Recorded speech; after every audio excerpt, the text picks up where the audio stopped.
Network. Thank you for joining the conversation of Network with me, Svida Alisjahabana, as your host.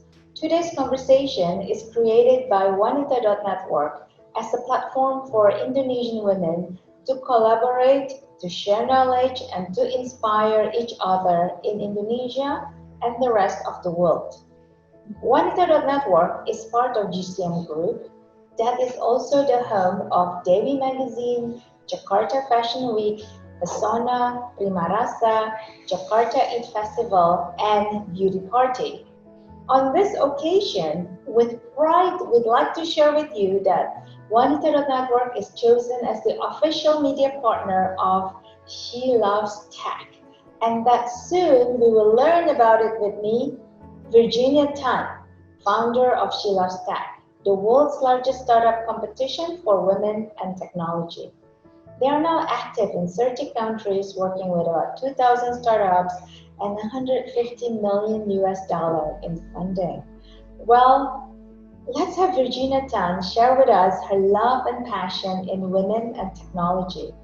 Talk about myths surrounding women lacking skills in tech and how someone could compete in She Loves Tech, the competition, and why she should do it.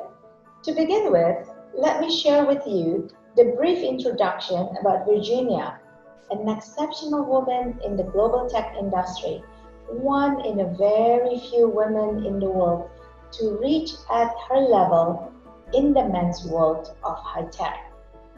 Virginia Tan is the founding partner of Teja Ventures, the first gender-lens VC fund for emerging Asia, as a pioneering thought leader for gender and technology in Asia. She founded She Loves Tech, the world's largest startup competition for women and tech.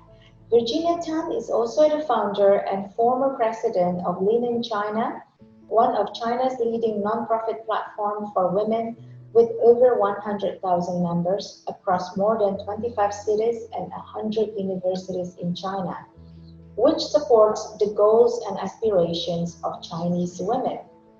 Virginia's background is in law and finance, having worked in 4 continents, specialized in emerging markets, investments, and has covered more than $30 billion of transactions in the course of her career.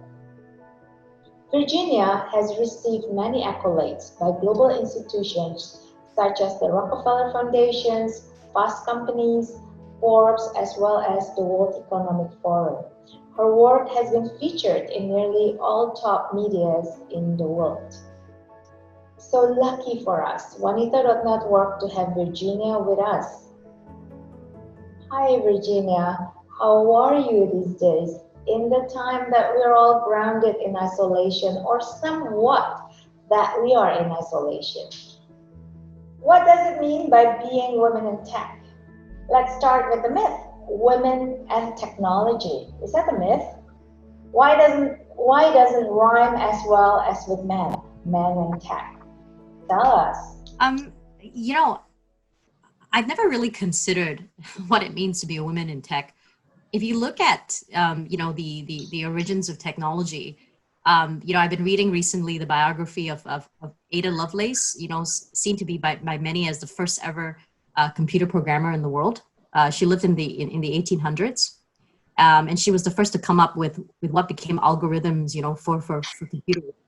There are movies, about the role of women, the role women have played in, for example, in sending the first man to the moon.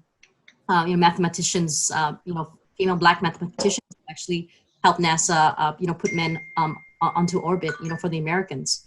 And so therefore, I don't think, historically seeing the development of computer programming, I didn't necessarily see how women were actually less, able to do technology than men. It's just that the reality is that there are a lot more men in technology than women, across the board, whether it's in purely technical roles or also in the business of it. But I think, as technology, becomes more and more, prevalent in our everyday lives, especially in emerging markets, I actually think that the opportunities for women in the technology industry are also increasing. I think in sort of more established westernized sort of countries, I think the technology gap or the gender gap in technology is greater. But you will look at emerging markets, even though I think it is still majority men, but I think that gap is actually smaller because it's less entrenched industry and therefore more open for women. So I don't think we should attach any special significance to being a woman in tech. Technology is a platform to make our lives easier and better, and we should really I think women should feel welcome to basically bring their skills to the technology field. And I think the other misconception about technology is that to participate effectively in technology, you have to be either a coder or you're building algorithms sitting in a lab somewhere. I think that, like I said, technology is a platform. At the end of the day, technology is a business, and I think that just because you don't have necessarily a coding background, for example, you're not a developer per se, it doesn't mean that you can't be a product manager. It doesn't mean that you can't do sales. It doesn't mean that you can't run the business, as efficiently. Some of the top female managers in tech in the world are actually women. So that's why I don't want to, sort of put too much significance on, on being a woman in tech, being something which is exclusive or unreachable. I want that to be something that people think is open to them as a career choice, as an option. Great. Well, it's encouraging when you said that there is a difference between the Western country and the emerging market, and the emerging market has more participation of women in tech. And tech does not mean that the person is in charge of technology, but the person is really could be encompassing in anything in that tech company, whether that's marketing, management, which doesn't necessarily need for a tech background. That is great, and I hope this keep on moving as such. And I felt so too. In Indonesia, the participation of young women in startup is as much as the men, and usually the woman is more on the quote unquote, not on the hardcore of the technology itself, but surrounded that makes the business operation moves. That's great that we are both are in line in that one. And second one is like how would you put the importance of technology in our daily life? Has it been changed, much change, and faster? The way we live, the way we do business, and if so, how so? Did I lose you again? We are good now. So technology, I think, I would say 20 years ago was something which was, abstract, right? Something that, like a special device that you carried around. And then obviously with the proliferation of the internet. I think what has been really interesting in emerging parts of the world, in Asia in particular, is that, we all jumped mobile first, right? So we sort of completely sidestepped, the PC era, and we went, directly to mobile. And because the mobile phone is something that, which is so, common, therefore technology becomes, really an accessible part of our everyday lives, right? Because we access, I think majority, of users in Southeast Asia access the internet actually through the mobile phone. And I think, given, the really unprecedented times that we're actually living in, I think what COVID has basically accelerated, the digital transformation process, which was already happening actually in Southeast Asia. I think, what you see is some very, very interesting data, right? You see,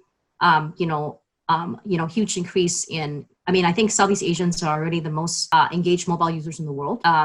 Majority of them, access the internet through their phones. The second thing is that you're seeing, online spending, going up massively, through the internet. And it's not just in terms of aggregate volume, but in terms of the average spend per user. And the other thing is that I think, technology has basically changed, has become, in many ways an opportunity to sort of plug a lot of the gaps in structural infrastructure that emerging markets actually have had. So for example, in the past, whereby, for example, access to healthcare or access to education was only really possible through physical infrastructure. Now the internet has made it, has basically provided cheaper and other alternatives, to some of those for some of those basic services. So, you have things like telemedicine, now you have things like, ed tech platforms. And so I think, and for example, even the way we're buying things, that I think is set to completely change. So, technology is something that the everyday person, man or woman or child, will, inevitably just increasingly interact with. And I think that, I think with the younger generation, who grew up with all the devices that we didn't grow up, this is going to become, obviously the online sort of version or the technological version of things is going to become the de facto, the default mode of the way they do things, the way they socialize, the way they work, the way they buy things. So I don't think it's something that we can really run away from.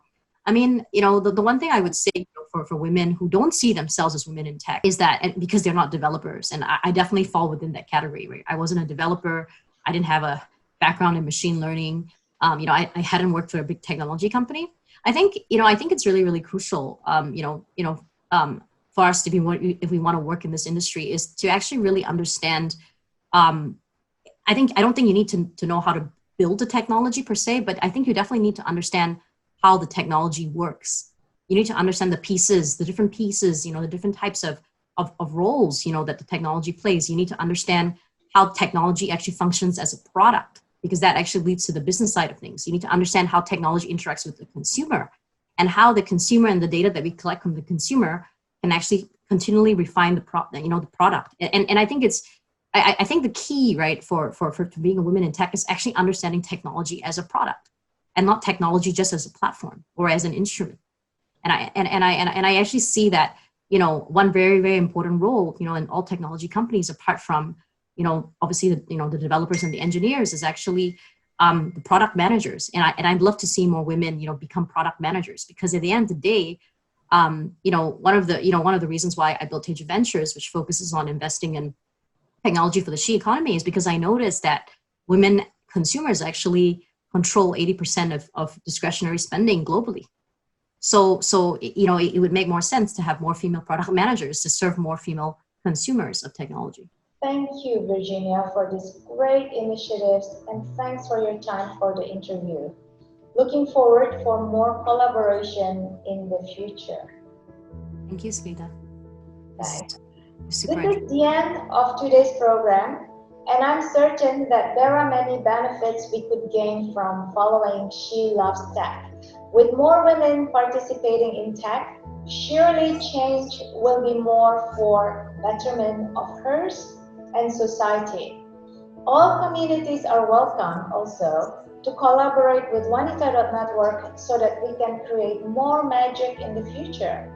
Please follow us on social media and contact us by visiting our website wanita.network. Selesai sudah acara kita hari ini, dan saya yakin banyak manfaat yang bisa kita dapatkan dengan mengikuti She Loves Tech.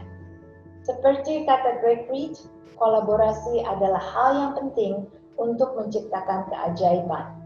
Dan kita sudah menciptakan keajaiban hari ini. Untuk itu, kami menyambut baik bila ada komunitas yang ingin berkolaborasi untuk webinar, WN Community, atau wanita.network selanjutnya, agar terus bisa tercipta keajaiban-keajaiban di masa mendatang. Silakan kontak kami di berbagai sosial media kami @wanita.network, juga kunjungi kami di website wanita.network. Sampai jumpa.